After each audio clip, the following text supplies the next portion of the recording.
1368 കോടി രൂപ. എത്ര വലിയ തുകയാണ്. സാന്റിയാഗോ മാർട്ടിൻ എന്ന ലോട്ടറി രാജാവ് രാഷ്ട്രീയ പാർട്ടികൾക്ക് സംഭാവന നൽകാനായി ഇലക്ടറൽ ബോണ്ടുകൾ വാങ്ങിയ തുകയാണ്. എത്ര പൂജ്യം വേണമെന്ന് പോലും നമുക്കറിയില്ല. പക്ഷേ ഈ സാന്റിയാഗോ മാർട്ടിനെ നമുക്ക് നല്ല പരിചയമാണ്. കേരളത്തിൽ സിക്കിം, മണിപ്പൂർ ലോട്ടറികളൊക്കെ ആയിട്ട് വന്ന ആൾ ഓൺലൈൻ ലോട്ടറി തുടങ്ങി. എന്തിന് ഒരു വലിയ രാഷ്ട്രീയ വിവാദം CPM-ലെ വിഭാഗീയതയുമായി ബന്ധപ്പെട്ട് പോലും ഉണ്ടായി. ദേശാഭിമാനി പത്രത്തിന് 2 കോടി രൂപ കൊടുത്തത് സാന്റിയാഗോ മാർട്ടിനാണ്. ഇപ്പോൾ സാന്റിയാഗോ മാർട്ടിൻ്റെ വിലാസം ലുധിയാന വിലാസമാണ്. അവിടെ ഇന്നത്തെ ടൈംസ് ഓഫ് ഇന്ത്യ പത്രത്തിലൊരു വാർത്തയുണ്ട്. അവിടെ അദ്ദേഹത്തിൻ്റെ ഓഫീസ് അന്വേഷിച്ച് അവരുടെ പത്രത്തിൻ്റെ ലേഖകർ പോയപ്പോൾ അടച്ചുപൂട്ടിയിട്ടൊരു കെട്ടിടമാണ്. ഒരു ബോർഡ് പോലുമില്ല. സമീപത്തുള്ള കടക്കാരൻ പറയുന്നു 1.5 വർഷം മുമ്പ് ഇത് പൂട്ടിപ്പോയി. ആ കെട്ടിടത്തിൻ്റെ ഉടമസ്ഥനാവട്ടെ 20 വർഷമായിട്ട് അങ്ങോട്ട് വന്നിട്ട് പോലുമില്ല. ആകെക്കൂടി വല്ലാത്തൊരു ദുരൂഹത. ഇതുപോലൊരു സംഭവം നമ്മുടെ വീണയുടെ എക്സാലോജിക് കമ്പനിയുടെ അഡ്രസ്സ് തേടി ഇന്ത്യൻ എക്സ്പ്രസിൻ്റെ ലേഖകൻ പോയപ്പോൾ ഇതേ ദുരൂഹത. അങ്ങനൊരു സ്ഥലം മാത്രമേ ഉള്ളൂ, കെട്ടിടമില്ല, വേക്കൻറ്റ്. കാനഡയിൽ പോയപ്പോഴും അതെ, വേക്കൻറ്റ് ലാൻഡ് എന്നാണ് ഇന്ത്യൻ എക്സ്പ്രസ് റിപ്പോർട്ട് ചെയ്തത്. അപ്പോൾ വല്ലാത്തൊരു ദുരൂഹത ഇത്തരം ഇടപാടുകളിലുണ്ട്. ആരാണ് ഈ സാന്റിയാഗോ മാർട്ടിൻ? ഈ സാന്റിയാഗോ മാർട്ടിൻ മ്യാൻമറിൽ യാങ്കൂണിൽ ദിവസക്കൂലിക്ക് ജോലി ചെയ്തിരുന്ന ഒരാളാണ്. ഇന്ത്യൻ അല്ല, അതെ, ഇന്ത്യക്കാരനാണ്. അവിടെ പോയി ജോലി അതെ. ശരിക്കും അയാൾ തമിഴ് പശ്ചാത്തലമൊക്കെ ഉള്ള ആളാണ്. ഓ, അത് ശരി. കോയമ്പത്തൂരും ഭാഗത്തുമൊക്കെ ഒരുപാട് പ്രോപ്പർട്ടിയും കാര്യങ്ങളൊക്കെ ഇപ്പോൾ ഉള്ള ആളാണ്. ഇപ്പോൾ പറഞ്ഞു വരുമ്പോൾ മനസ്സിലാവും അയാളുടെ മകളുടെ ഭർത്താവ് ഇപ്പോൾ ഒരു രാഷ്ട്രീയ കക്ഷിയുടെ ഡെപ്യൂട്ടി ജനറൽ സെക്രട്ടറി ഒക്കെയാണ്, ഇന്ത്യ മുന്നണി. അത് പറയാം. ഇയാൾ മ്യാൻമറിൽ യാങ്കൂണിൽ ഈ ഡെയിലി വേജസ് ദിവസക്കൂലി ജീവനക്കാരനായിട്ട് 7000 കോടി രൂപയുടെ ഒരു സാമ്രാജ്യം. ഈ ഫ്രോഡ്, സമ്പൂർണ്ണ ഫ്രോഡാണ്. സിക്കിം ലോട്ടറി എന്നൊക്കെ പറയുന്നത്. അതിനെ സംബന്ധിച്ചിട്ടാണ് ED കേസൊക്കെ വരുന്നത്, കേരളത്തിൽ കൊണ്ടുവിറ്റതിൻ്റെ. ഇയാൾ ഇപ്പോൾ ഈ പെട്ടി പൊട്ടിച്ചു കഴിഞ്ഞപ്പോൾ ഇന്ത്യൻ മുന്നണിക്കാർ പറഞ്ഞിരുന്നത് BJP വല്ലാതെ പെടും, അദാനി, റിലയൻസൊക്കെ. ഇവർക്കും അംബാനിയും ഈ ബോണ്ട് വാങ്ങിയിട്ടേ ഇല്ല, ടാറ്റ വാങ്ങിയിട്ടില്ല, ഇല്ല, അങ്ങനത്തെ പേരുകളില്ല എന്ന് മാത്രമല്ല ലെസർ നോൺ. ഇവർ നോക്കിയ വിജയ് മല്യയോ മറ്റേ നീരവ് മോദിയൊക്കെ കാണുമെന്നാണ് കരുതിയ. അവരാരും ഇല്ല. അധികം പേര് കേൾക്കാത്ത കമ്പനികളൊക്കെ ഉണ്ട്. അത് കഥ വേറെ. നമുക്ക് സാന്റിയാഗോ മാർട്ടിൻ പറയുകയാണെങ്കിൽ ഇയാൾ future gaming and hotel services, ഇയാൾ ശരിക്കും പൈസ കൊടുത്തിരിക്കുന്നത് മുഴുവൻ ഈ ഇന്ത്യ മുന്നണിയുമായി ബന്ധപ്പെട്ട ആളുകൾക്കാണ്. കാരണം എന്താണെന്ന് വെച്ചാൽ BJPക്ക് ഈ കേന്ദ്ര ഏജൻസികൾ ഇയാളുടെ പിന്നാലെ കൂടിയിട്ട് ഇയാളുടെ സ്വത്തുക്കളൊക്കെ പലയിടത്തും കണ്ടുകെട്ടിയ വിവരങ്ങളൊക്കെ അറിയാം, ഇയാൾ ഫ്രോഡാണെന്നൊക്കെ ഉള്ളത്. അപ്പോൾ മറ്റവർ പ്രത്യേകിച്ചും പശ്ചിമ ബംഗാളിൽ ആണ് ഇയാളുടെ വിളയാട്ടം ഇപ്പം ഗംഭീരമായിട്ട് നടന്നുകൊണ്ടിരിക്കുന്നത്. ബംഗാളിൽ ഇയാളുടെ ലോട്ടറി ഉണ്ടായിരിക്കും. ഇപ്പോൾ ഉണ്ട്, ഡ്രീം ലോട്ടറി എന്ന് പറഞ്ഞിട്ട്. അത് ശരി. അവിടെയാണ് ഇപ്പോൾ അയാളുടെ ആസ്ഥാനം. പലയിടത്തു നിന്നും ഓടിച്ചു വിട്ടിട്ട് പല കാരണങ്ങൾ കൊണ്ട് അവിടെയാണ്. അതുകൊണ്ടാണ് ഈ BJPക്ക് 6060 കോടി രൂപ ഇലക്ട്രൽ ബോണ്ട് കിട്ടിയത് ദേശീയ പാർട്ടി എന്നുള്ള നിലയ്ക്കാണ്. അതെ, ഭരണകക്ഷിയാകുമ്പോൾ സ്വാഭാവികമായും കൂടുതൽ കിട്ടും. അത് ദേശീയ പാർട്ടി. നമ്മൾ നോക്കുക, ഈ TMC എന്ന് പറയുന്ന ഒരു പ്രാദേശിക കക്ഷിയാണല്ലോ, ബംഗാളിൽ മാത്രമല്ല. അതിന് 1609 കോടി രൂപ കിട്ടിയിരിക്കുന്നു. അത് ശരി. അപ്പോൾ ഈ ശരിക്കതിൻ്റെ ഈ അഴിച്ചു വരുമ്പോൾ എനിക്ക് ഉറപ്പാണ് അത് സാന്റിയാഗോ മാർട്ടിൻ്റെ പണമായിരിക്കും. കാരണം ആ സീരിയൽ നമ്പർ എടുക്കാനായിട്ട് സുപ്രീം കോടതി പറഞ്ഞിട്ടുണ്ടല്ലോ, സീരിയൽ നമ്പർ കൊടുക്കണം SBI, എന്നാലേ പാർട്ടി തിരിച്ചറിയാൻ പറ്റുള്ളൂ. സാറ് പറഞ്ഞ ഫിഗർ ഒന്നുകൂടെ നമ്മൾ ആവർത്തിച്ച് പറയണം. BJPക്ക് ആകെ കിട്ടിയത് 6000 കോടി രൂപ. അതെ, ഇന്ത്യ മുഴുവനുള്ള പാർട്ടിയാണ്. 19 സംസ്ഥാനങ്ങൾ ഭരിക്കുന്ന പാർട്ടിയാണ്. അതെ അതെ. ബംഗാളിൽ മാത്രം ഭരിക്കുന്ന TMCക്ക് BJP കിട്ടിയതിന്റെ 4/1 1500 രൂപ കിട്ടി. അതെ, അതാണ് 1500 കോടി. അതുകൊണ്ടാണ് ഈ സാന്റിയാഗോ മാർട്ടിനെ പറ്റി ആളുകൾ അറിഞ്ഞിരിക്കണം എന്ന് നമ്മൾ പറയുന്നത്. സാന്റിയാഗോ മാർട്ടിൻ ആരുടെ ആളാണെന്ന് പറഞ്ഞിരിക്കണം. ആളുടെ ആളാണെന്നുള്ളത് TMCയുടെ ഈ തൃണമൂലിന്റെ ആളാണ് അയാൾ പ്രധാനമായിട്ടും. കാരണം ഇപ്പൊ ഇയാളുടെ കച്ചവടം നടക്കുന്നത് അവിടെയാണ്. DMKയുടെ ആളാണ്. കാരണം പറഞ്ഞു വരുമ്പോൾ മനസ്സിലാവും എങ്ങനെയാണതെന്നുള്ളത്. പിന്നെ കേരളത്തിന്റെ ആളായിരുന്നല്ലോ മുമ്പ്. ഇപ്പൊ പിന്നെ ലോട്ടറി ഇല്ല ഇവിടെ. കോൺഗ്രസ് ഇയാൾക്ക് വേണ്ടി കേസിലൊക്കെ ഹാജരാക്കിയിട്ടുള്ളതൊക്കെ ഞാൻ പറയാം. അപ്പോൾ കോൺഗ്രസുമായിട്ട് ഇയാളുടെ വിപുലമായ ബന്ധങ്ങൾ മനസ്സിലാവും. അല്ലാതെ BJP ആയിട്ടല്ല ഇയാൾക്ക് ബന്ധം. ഇന്ത്യ മുന്നണിയിലെ പ്രധാനപ്പെട്ട കക്ഷികളുമായിട്ടൊക്കെ മുന്നണി ചേരാത്ത തൃണമൂൽ ഒക്കെ ആയിട്ടാണ് ഇയാളുടെ ബന്ധം. ഇനി ഇയാൾ ഈ പറഞ്ഞ പോലെ ലോട്ടറി കിങ് എന്നറിയപ്പെടുന്നു. 2007 ദേശാഭിമാനിക്ക് 2 കോടി രൂപ കൊടുത്ത കേസ് വരുന്നത്. അത് 4 ബോണ്ട് മറ്റേ EP ജയരാജനെ ഏൽപ്പിച്ചല്ലോ ദേശാഭിമാനിയുടെ കാര്യങ്ങൾ. ആ കാലത്ത് ജയരാജൻ പറഞ്ഞതായിട്ട് ഞാൻ കേട്ടിട്ടുണ്ട്, ഒരു വലിയ വണ്ടി സുമോ കൊടുത്തു കഴിഞ്ഞാൽ പുള്ളി നന്നായിട്ട് പിരിച്ച് ദേശാഭിമാനി ശരിയാക്കി കൊടുത്തോളാം എന്ന് ആദ്യമേ പറഞ്ഞതായിട്ട്. എന്നിട്ട് തൃശ്ശൂരിൽ കല്യാണിൻ്റെ ഷോറൂമിൽ പോയിട്ട് ഈ പൈസയൊക്കെ കിട്ടുന്നതിന് മുമ്പ് തന്നെ വണ്ടി ബുക്ക് ചെയ്തതൊക്കെ ആയിട്ട് അന്ന് സഖാക്കൾ എന്നോട് പറയാറുണ്ടായിരുന്നു. ഒരു പ്രത്യേക തരത്തിലാണ് അദ്ദേഹം ദേശാഭിമാനി ഭരിച്ചുകൊണ്ടിരുന്നത്. ആ കാലത്താണ് ഇത് വരുന്നത്. സുമോ വണ്ടിയുടെ കാലമാണ്, ടാറ്റാ സുമോ. അതെ, ഞാനീ പറഞ്ഞത് നടന്ന കാര്യം. എനിക്കൊരു വണ്ടി തന്നാൽ മതി, ഞാൻ ശരിയാക്കിക്കൊള്ളാം എന്ന് ജയരാജൻ പറഞ്ഞു വന്ന് ജനറൽ മാനേജർ ആക്കിയപ്പോൾ. അപ്പോൾ എന്നിട്ട് പുള്ളി ചെയ്ത പരിപാടിയാണ് ഈ 4 ബോണ്ട് വെച്ചിട്ട് 2 കോടി രൂപ. അത് വലിയ കോൺട്രവേഴ്സി അന്നുണ്ടാക്കി. ഇലക്ട്രൽ ബോണ്ടിന് മുമ്പ് ജയരാജ ബോണ്ട് ഉണ്ടായി. അന്നാണ് ഈ ബോണ്ട് എന്ന് പറഞ്ഞൊരു സംഗതി. അതിന് മുമ്പ് നമ്മൾ ജെയിംസ് ബോണ്ടിനെ മാത്രമേ കേട്ടിട്ടുള്ളൂ. പിന്നെ കടപ്പത്രം എന്നൊക്കെ പറയുന്നില്ല, മസാല ബോണ്ടൊക്കെ ഇപ്പോഴാണ് വന്നത്. കാരണം ഒരു പത്രവും ഇങ്ങനെ ചെയ്തിരുന്നില്ല അക്കാലത്ത്. പിന്നെ ഈ വിവാദം മൂത്ത് കഴിഞ്ഞപ്പോൾ കാരാട്ട് പറഞ്ഞു, പ്രകാശ് കാരാട്ട്, ഞങ്ങളിത് തിരിച്ചു കൊടുക്കാൻ തീരുമാനിച്ചിട്ടുണ്ടെന്ന്. അത് നമുക്ക് അറിയില്ല. കാരണം ഇത് ഇപ്പോഴും സാന്റിയാഗോ മാർട്ടിൻ്റെ സംഭവങ്ങളൊക്കെ ഞാൻ ഇന്ന് എടുത്തു കഴിഞ്ഞപ്പോൾ എനിക്കും ഈ ചോദ്യം ഉണ്ടായി, ഇത് തിരിച്ചു കൊടുത്തോന്ന്. എന്തായാലും മേടിച്ചു. നമ്മൾ ഇന്ന് TG ആയിട്ടുള്ള ഒരു സംഭാഷണത്തിലും ഈ പണം തിരിച്ചു കൊടുത്തിട്ടുണ്ടോ എന്നുള്ള ചോദ്യം മുന്നോട്ട് വെച്ചിട്ടുണ്ട്. വലിയ സംശയം പറയട്ടെ. കാരണം എന്താണെന്ന് വെച്ചാൽ ആ കാലത്ത് ജയരാജന്റെ ഭയങ്കര വിളയാട്ടം നടന്ന കാലത്ത് അദ്ദേഹം പിന്നെയും പുലിവാല് പിടിച്ചൊരനാണ്. ദേശാഭിമാനിലെ വളരെ മാന്യനായ വേണുഗോപാലിന്റെ പണി പോയി. അതെ, നമ്മുടെ സുഹൃത്തായി. അതെ അതെ. ചാക്ക് രാധാകൃഷ്ണൻ ധാരാളം സൂര്യ എന്ന് പറഞ്ഞ ബ്രാൻഡില് സൂര്യ ഹോട്ടൽസും ഒക്കെ അതൊക്കെ ആയിട്ട് ബന്ധപ്പെട്ടിരുന്നൊക്കെ ജയരാജനാണല്ലോ.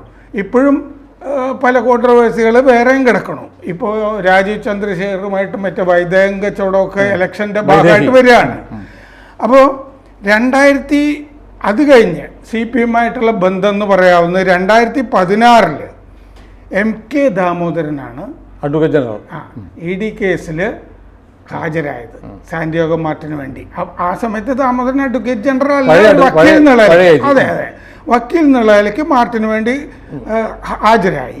2018 ഇവിടെ വലിയ കുംഭകോണമായിട്ട് തന്നെ ഈ ലോട്ടറി ഇയാളുടെ ഇത് വന്നിട്ടാണ് ED ഇയാളുടെ സ്വത്തൊക്കെ കണ്ടെത്തുന്നത്. 2010 ഒക്ടോബറിൽ ഇയാൾക്ക് വേണ്ടി കേരള ഹൈക്കോടതിയിൽ ഹാജരായത് PS രാമൻ. ഈ രാമൻ തമിഴ്നാട്ടിൽ അഡ്വക്കേറ്റ് ജനറലായിരുന്നു. ഈ രാമൻ അവിടുത്തെ അഡ്വക്കേറ്റ് ജനറൽ വന്നിട്ട് മാറ്റാൻ വേണ്ടി ഇവിടെ ഹൈക്കോടതിയിൽ ഹാജരാവണം. അതിവിടെ വലിയ പ്രശ്നമായി കഴിഞ്ഞപ്പോൾ കരുണാനിധി ഇടപെട്ടിട്ട് ഈ രാമന് പിൻവലിച്ചു ആ കേസിൽ ഹാജരാകുന്നതിൽ നിന്ന്. 2011 ഫെബ്രുവരിയിൽ കരുണാനിധി ഒരു സിനിമ, അദ്ദേഹത്തിൻ്റെ 75ാമത്തെ സിനിമ സ്ക്രിപ്റ്റ് എഴുതുന്നു. ആ 75ാമത്തെ സിനിമ സ്ക്രിപ്റ്റ് എഴുതുമ്പോൾ ഇളയിഞ്ചൻ എന്ന് പറഞ്ഞ സിനിമ, അതിന് 50 കോടി രൂപ മുടക്കിയത് മാർട്ടിനാണ്, കരുണാനിധിയുടെ. അപ്പോൾ നമുക്ക് ആ DMK ലിങ്കും വ്യക്തമായി. അത് വളരെ വ്യക്തമാണ്. 3 വർഷം പെട്ടിയിലിരുന്ന സിനിമയാണ്. പ്രൊഡ്യൂസേഴ്സൊക്കെ വരാതെ. കാരണം ഇത് ഓടുമെന്നൊന്നും അറിയില്ല. കലയും ഈ പണിയൊക്കെ നിർത്തിയിട്ട് കുറേ നാളായിരുന്നല്ലോ. എന്നിട്ട് എഴുതുമ്പോൾ അങ്ങനെ ആ പടത്തിൽ സ്ക്രിപ്റ്റ് എഴുതാനായിട്ട് 45 ലക്ഷം രൂപയാണ് ഈ കരുണാനിധിക്ക് പ്രതിഫലം കൊടുത്തത്. ഈ അതിനു പകരം തമിഴ്നാട്ടിൽ ഇയാൾക്ക് ലോട്ടറി വിൽപ്പന അനുവദിച്ചതായിട്ട് ഇന്ത്യ ടുഡേ റിപ്പോർട്ട് ചെയ്തിരുന്നു. 2000 ഇപ്പോൾ തമിഴ്നാട്ടിൽ ഈ കഴിഞ്ഞ കൊല്ലം ജനുവരിയിൽ 2023 ജനുവരിയിൽ മാർട്ടിൻ്റെ മകളുടെ ഭർത്താവ് ആദവ് അർജുന എന്നാണ് അയാളുടെ പേര്, മകളുടെ ഭർത്താവ്, അയാൾ DMKയുടെ ഇലക്ഷൻ സ്ട്രാറ്റജിസ്റ്റായിട്ട് സ്റ്റാലിൻ അപ്പോയിന്റ് ചെയ്തു അയാളെ, ഈ മകളുടെ ഭർത്താവിനെ. ഇലക്ഷൻ തന്ത്രജ്ഞൻ. പ്രശാന്ത് കിഷോറിന്റെ പദവി. പക്ഷെ ഇവന് ഇലക്ഷനെ പറ്റി എന്ത് വിവരമാണ്? അപ്പൊ അല്ല, നമ്മുടെ നാട്ടിൽ ചില ആളുകൾ വലിയ കമ്പനികളുടെ ഒക്കെ വൈസ് പ്രസിഡന്റ് ആയതുപോലെ. നമ്മുടെ ഏതോ ഒരു സിനിമയിൽ MD ആയിട്ട് ശ്രീനിവാസൻ മറ്റേ പാൻറ്റിന് ചരട് കെട്ടി വരുന്നില്ലേ, എന്ന് പറഞ്ഞ പോലെ ഇലക്ഷൻ സ്ട്രാറ്റജിസ്റ്റ് ഒന്നും അറിയില്ല വെച്ചു. അപ്പൊ എന്തോ കാരണമുണ്ടല്ലോ. അത് ഈ തെരഞ്ഞെടുപ്പിന് വേണ്ടിയിട്ടാണ്, 2024 നടക്കാൻ പോകുന്ന വരാൻ പോകുന്ന തെരഞ്ഞെടുപ്പിലും പിന്നിലും സാന്റിയാഗോ മാർട്ടിനാണ്. കാശുള്ളത് കൊണ്ടാണല്ലോ ഈ അറിയാൻ വയ്യാത്ത പണി ഏൽപ്പിക്കുന്നത്. എന്നിട്ട് ഈ സ്റ്റാലിൻ്റെ മകളുടെ ഭർത്താവ് ശബരീശന്റെ സുഹൃത്ത ഈ മകൻ യാദവ് അർജുന ഇന്ത്യ മുന്നണിയിൽ തന്നെ വിടുതലൈ ചിരുതൈകൾ കക്ഷി VKC എന്ന് പറഞ്ഞൊരെണ്ണമുണ്ടെന്ന് തമിഴ്നാട്ടില്. അതിന്റെ ഡെപ്യൂട്ടി ജനറൽ സെക്രട്ടറി കൂടിയാണ് ഈ മകളെ കല്യാണം കഴിച്ചിരിക്കുന്ന ആള് മാർട്ടിന്റെ യാദവ് അർജുന.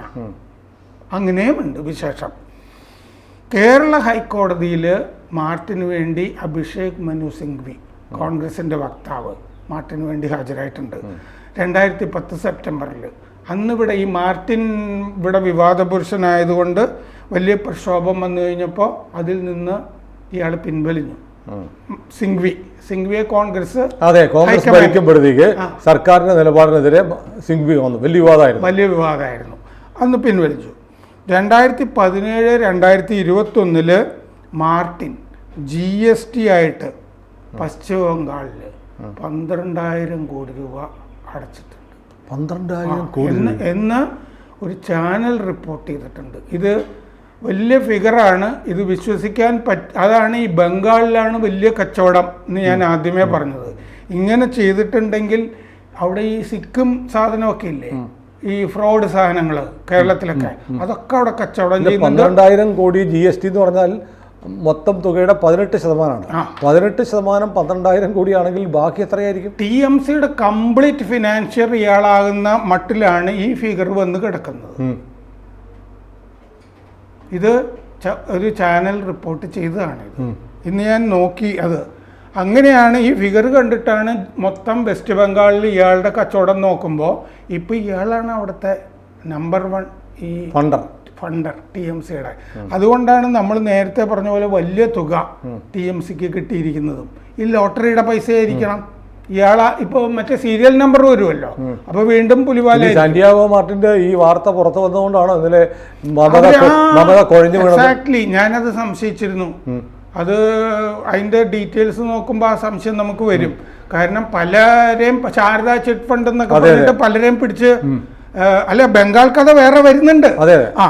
ഇനി ബംഗാളിന്റെ ഒരു കഥ 2002 നവംബറിൽ CBI ഒരു കേസെടുത്തു. അവിടെ തൃണമൂലിന്റെ മന്ത്രി അനുബ്രത മണ്ഡൽ, അയാളുടെ മകള്, അവർക്കെതിരെ CBI കേസുണ്ട്. എന്താണെന്നറിയാമോ? അവർക്ക് 3 വർഷത്തിന്റെ ഉള്ളില് 5 തവണ ലോട്ടറി അടിച്ചിരിക്കുന്നു സാന്റിയാഗോ മാർട്ടിന്റെ. അതാണ് കേസ്. അത് ഈ ലോട്ടറിയുടെ കാര്യങ്ങൾ നമുക്കറിയാമല്ലോ, വ്യാജമായിട്ട് കൊടുക്കുന്നതൊക്കെ. ഈ കള്ളപ്പണം വെളുപ്പിക്കാൻ വേണ്ടി 1ാം സമ്മാനം കിട്ടിയ ആളുകളുടെ ഇന്ന് വാങ്ങിക്കുന്ന പരിപാടിയൊക്കെ പേര് പുറത്ത് പറയാതെ ഒക്കെ വെക്കുന്നതൊക്കെ അതുകൊണ്ടാണ് പലപ്പോഴും. ഇങ്ങനെ TMC മന്ത്രിക്ക് 3 കൊല്ലത്തിന്റെ ഇടയ്ക്ക് 5 തവണ അയാൾക്കും മകൾക്കും അനുബ്രത മണ്ഡൽ അങ്ങനെ അടിച്ചിട്ടുണ്ട്. അത് തട്ടിപ്പായതുകൊണ്ട് CBI കേസെടുത്തിട്ടുണ്ട് അവർക്ക് 2 പേർക്കും എതിരെ. ഇവിടെ ഈ കപടമതേതര മാധ്യമങ്ങളൊന്നും റിപ്പോർട്ട് ചെയ്തിട്ടില്ല ഇതുവരെ. അങ്ങനെയാണെങ്കിൽ നമ്മൾ ശ്രദ്ധിച്ചു തന്നെയല്ലോ. വല്ലാത്ത കേസാണല്ലോ അത്. സിക്കിം സർക്കാരിന് ഈ കേരളത്തിൽ ലോട്ടറി ഇങ്ങനെ വിട്ടിട്ട് സിക്കിം സർക്കാരിന് 910 കോടി രൂപ. വലിയ ഫിഗേഴ്സ് അയാളുടെ കാര്യം പറയുമ്പോൾ. അങ്ങനെ നമ്മൾ വേറെ ഒരിടത്തും കാണില്ല. ഇന്ത്യയുടെ പ്രതിരോധ ബജറ്റ് എന്നൊക്കെ പറയുമ്പോഴാണ് നമ്മൾ ഇത്തരം തുകകളൊക്കെ കാണുന്നത്. 910 കോടി രൂപ സിക്കിം സർക്കാരിന് ഇവിടുത്തെ ലോട്ടറി കച്ചവടത്തിൽ നഷ്ടം വരുത്തി എന്നുള്ളതാണ് ഈ നമ്മുടെ ED കേസ്. ED 2023 മെയ്യിൽ ഇയാളുടെ സ്വത്തുക്കളൊക്കെ കണ്ടുകെട്ടി. 299 രൂപയുടെ സ്വത്തുക്കൾ കണ്ടുകെട്ടി ആ കേസ്. 299 കോടി രൂപയുടെ ഇയാളുടെ സ്ഥാവര ജംഗമ സ്വത്തുക്കൾ ഈ നാട്ടുകാരെ പറ്റിച്ച് ഭാഗ്യാന്വേഷികളായിട്ട് വരുന്ന പാവപ്പെട്ട മനുഷ്യനെ പറ്റിച്ചുണ്ടാക്കിയ കാശാണിത് മുഴുവൻ. അതും വ്യാജമൊക്കെയാണ്. ലോട്ടറി അടിക്കൊന്നുമില്ല. അതാണ് അവരുടെ അന്യസംസ്ഥാന ലോട്ടറി കുറെ വിൽക്കും. 10 രൂപ 20 രൂപയാണ് ടിക്കറ്റ്. അടി ആർക്കും ഇല്ല. സിക്കിം അരുണാചലൊക്കെ ഇയാൾ വിറ്റിരുന്നു ആ കാലത്ത്. ഞാൻ എത്ര ടിക്കറ്റ് അടിക്കും അറിയില്ല. നമ്മുടെ കേരള ലോട്ടറിക്കൊക്കെ ആണെങ്കിലും പിന്നെ അടിക്കുന്ന ടിക്കറ്റുകളുടെ എണ്ണമുണ്ട്. ഇത് സിക്കിമിലെ ലോട്ടറി എന്ന് പറഞ്ഞ് ഇന്ത്യ മുഴുവൻ വിൽക്കുകയാണ്. വെറുതെ കടലാസിൽ അച്ചടിച്ചിട്ട് ഇടയ്ക്ക് വല്ലപ്പോഴും ആർക്കെങ്കിലും ഒരു സമ്മാനം കൊടുക്കും. അതെ, ഇവിടെ ആ കാലത്ത് ഞാൻ ഇത് കുറെ റിപ്പോർട്ട് ചെയ്തിട്ടുണ്ട്. ഈ സുരേഷ് കുമാർ ലോട്ടറി ഡയറക്ടർ ആയിരുന്നല്ലോ ഇതിനെതിരെ നടപടിയെടുത്തു. നമ്മുടെ പഴയ അഡ്വക്കേറ്റ് കുമാരന്റെ മകൻ. അതെ, കുമാരന്റെ മകൻ.